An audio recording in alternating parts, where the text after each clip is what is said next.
வணக்கம் நண்பர்களே, நான் ஈஸ்வரன் பேசுகிறேன். இப்போது சிங்கப்பூரில் முந்தா நாள், அதாவது 15th May 2026 அன்றைக்கி வெள்ளிக்கிழமைன்னு நினைக்கிறேன்.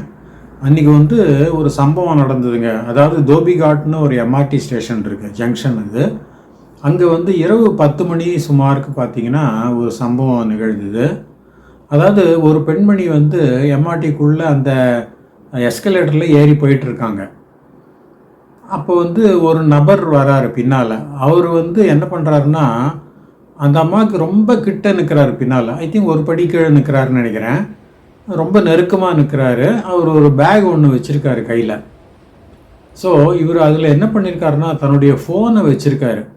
ஃபோனை வச்சு அதை மேல் நோக்கி வச்சுட்டு அந்த கேமரா வீடியோ ஆனில் வச்சுருக்காரு.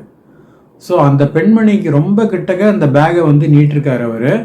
ஸோ தட் அது என்ன பண்ணுன்னா, அந்த பெண்மணியோட இந்த கவுனோ அதை போட்டிருக்காங்க, கவுனோ ஃப்ராக்கோ போட்டிருக்காங்க, அது உள்ளே அது வீடியோ எடுக்கும்.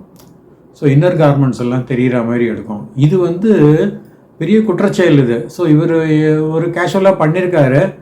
அப்போ அங்கே இன்னொரு பேசஞ்சர் அந்த எஸ்கலேட்டர் கீழே போகிற எஸ்கலேட்டர் வழியாக இறங்கியிருக்காரு. அவர் பார்த்துருக்காரு. பார்த்த உடனே அவருக்கு சந்தேகம் வந்துடும். ஏன்னா இவர் அன்யூஷுவலி கிட்டக்க நிற்கிறாரு. அதுவும் கையை ஒரு மாதிரி நீட்டி அந்த பேகை ஒரு மாதிரி பிடிச்சி எல்லாம் பண்ணுறாரு. பார்த்த உடனே அவருக்கு தெரிஞ்சு போச்சு. உடனே அவர் கத்த ஆரம்பிச்சிட்டாரு. அவர் வீடியோ எடுக்கிறாரு. அப்ஸ்கர்ட் வீடியோன்னு பேர். சிங்கப்பூரில் இந்த குற்றம் ரெகுலராக நடக்கிறது. அதாவது பெண்களை அப்ஸ்கர்ட் வீடியோ எடுக்கிறதுன்னு பேர். ஸோ அந்த ஆள் கத்தின உடனே அந்த பெண்மணியும் அப்போ தான் திரும்பி பார்த்துருக்காங்க. பார்த்துட்டு அவங்களும் கத்த ஆரம்பிச்சிட்டாங்க, பர்வர்ட் அப்படின்னு. அப்புறம் அவர் கிடுகிடுன்னு ஓடி வந்துட்டார். அதாவது அப் எஸ்கலேட்டர்லேயே பேக் சைடாக கீழே ஓடி வந்துட்டார். அவர் against the flow of the escalator கீழே ஓடி வந்துட்டார். வந்த உடனே அந்த ஆள் கத்தினதுனால என்னாச்சுன்னா, எல்லாரோட அட்டென்ஷனும் அங்கே போயிடுச்சு. இரவு 10 மணி ஆனால் கூட அங்கே இருந்தவங்க எல்லாம் இதை திரும்பி பார்த்தாங்க. சரி, இவர் ஓடி வர்றதை பார்த்தோன்னே சரி இவர் தான் ஏதோ குற்றம் பண்ணியிருக்காருன்னு எல்லாரும் மக்கள்லாம் வளைச்சி பிடிச்சி அமுத்தி கீழே உட்கார வச்சுட்டாங்க. அதுக்கப்புறம் இந்த MRT staff they took over the situation. அதுக்கப்புறம் இது குற்றச்செயலுங்கிறதுனால அவங்க காவல்துறையை கூப்பிட்டாங்க. அப்புறம் அவங்க கைது பண்ணி கூப்பிட்டு போயிட்டாங்க இவரை.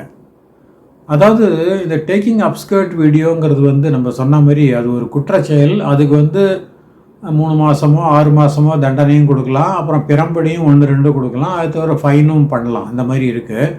ஸோ இதுக்கு பார்த்தீங்கன்னா அந்த எம்ஆர்டியில் அனௌன்ஸ்மெண்ட்ஸ் பண்ணிகிட்டே இருப்பாங்க.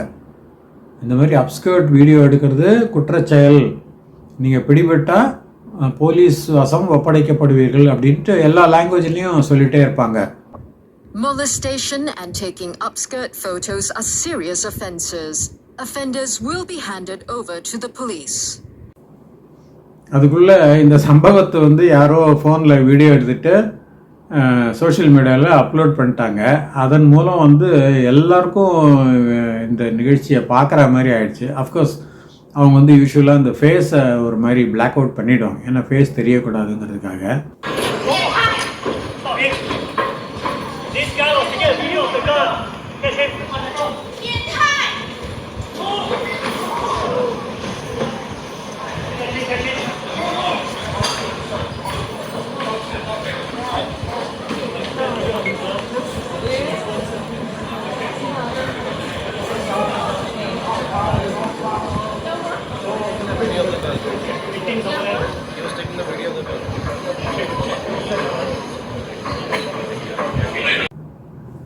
இந்த மாதிரி அப்ஸ்கர்ட் வீடியோ எடுக்கிறது அது ஒரு மென்டல் ஸ்டேட்னு சொல்லலாம், பர்வர்ஷன் அப்படின்னு சொல்லலாம், வக்ர புத்தின்னு சொல்லலாம். இது இந்த விடலை பசங்களுக்கு மாத்திரம் வர்றது இல்லைங்க. அதான் ஸ்டூடெண்ட்ஸும் பண்ணியிருக்காங்க. அதே நேரம் பார்த்தீங்கன்னா ஒரு சீனியர் பொசிஷனில் இருக்கிறவங்களும் பண்ணியிருக்காங்க. அதாவது வங்கி அதிகாரி அந்த மாதிரி இருக்கிறவங்க இல்லையா, அவங்களும் பண்ணியிருக்காங்க. அப்புறம் இந்த கம்ப்யூட்டர் இன்ஜினியர்ஸ் இருக்காங்க இல்லையா, டாப்பில் இருக்கிறவங்க, அவங்களும் பண்ணியிருக்காங்க. ஸோ இந்த நிகழ்வு எம்ஆர்டியில் நடக்குங்க. அப்புறம் ஷாப்பிங் மாலில் நடக்கலாம் சில நேரங்களில். அதுக்கப்புறம் அந்த காஃபி ஷாப்னு சொல்கிறோம் இல்லையா, அங்கேயும் நடக்கும். ஒரு நிகழ்வே நடந்தது. காஃபி ஷாப்பில் ஒருத்தர் ஒரு ரொம்ப வருஷமாக ஃப்ரெண்ட்ஸ், அந்த லேடியும் இவரும் காஃபி சாப்பிட கூப்பிட்டு போயிருக்காரு. கூப்பிட்டு போயிட்டு இவர் என்ன பண்ணியிருக்காரு, அடியில் ஃபோனை நீட்டிட்டார். அதாவது அந்த அம்மா கவுன் தான் போடும் போல இருக்கு. அவங்க எதிர உக்காந்துருக்காங்க. இவர் வந்து உக்காந்து அந்த டேபிளுக்கு கீழே அந்த ஃபோனை நீட்டிருக்காரு. அது கொஞ்சம் ரெக்கார்ட் பண்ணியிருக்கு. ஸோ இந்த மாதிரி பண்ணுறதெல்லாம் ரொம்ப ஒரு கீழ்த்தரமான செயல் இது. எப்படி அவங்களுக்கு பண்ணுறதுக்கு மைண்ட் இடம் கொடுக்குதுன்னு தெரில. ப்ராபப்ளி அவங்களுக்கு அந்த வக்கர புத்தி இருக்குது, அதனால தான்.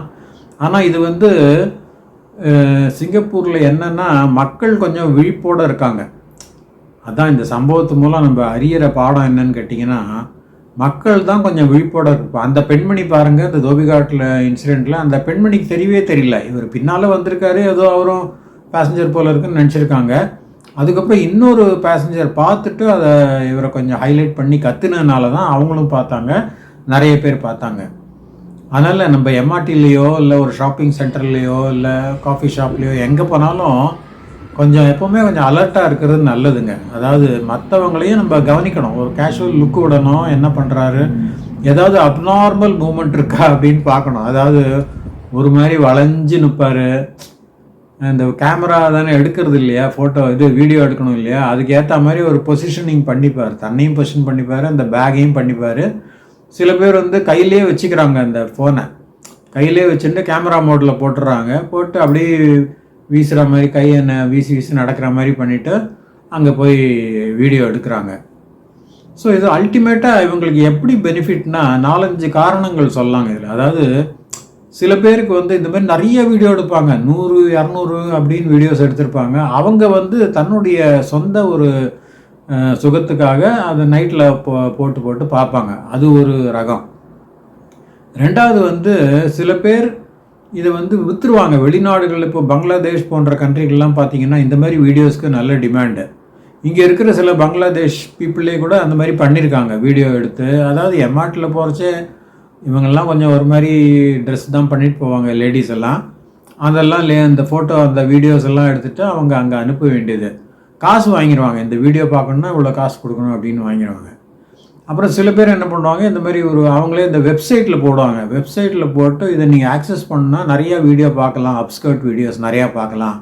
அதுக்கு நீங்கள் வந்து பணம் கட்டி ஆக்சஸ் பண்ணலாம், அப்போ தான் உங்களுக்கு ஆக்சஸ் கொடுப்போம் அப்படின்னு சொல்லுவாங்க. அந்த மாதிரி இருக்குது. சில பேர் வந்து விற்றுருவாங்க, அந்த சில வெப்சைட்ஸ் எல்லாம் இருக்கு இல்லையா, அவங்களுக்கு விற்றுருவாங்க இந்த மாதிரி அப்ஸ்கர்ட்ஸ் வீடியோ இருக்குன்னு. ஸோ இதெல்லாம் ரொம்ப ஒரு கீழ்த்தரமான செயல். ஸோ மக்களுடைய அவேர்னஸ் இருந்தால் தான் இல்லை நம்ம தடுக்க முடியும், இல்லைன்னா ரொம்ப ரொம்ப கஷ்டம் அதை தடுக்கிறது. ஸோ அதனால் நம்ம வந்து மீண்டும் இன்னொரு வீடியோவில் சந்திக்கலாம். நன்றி, வணக்கம்.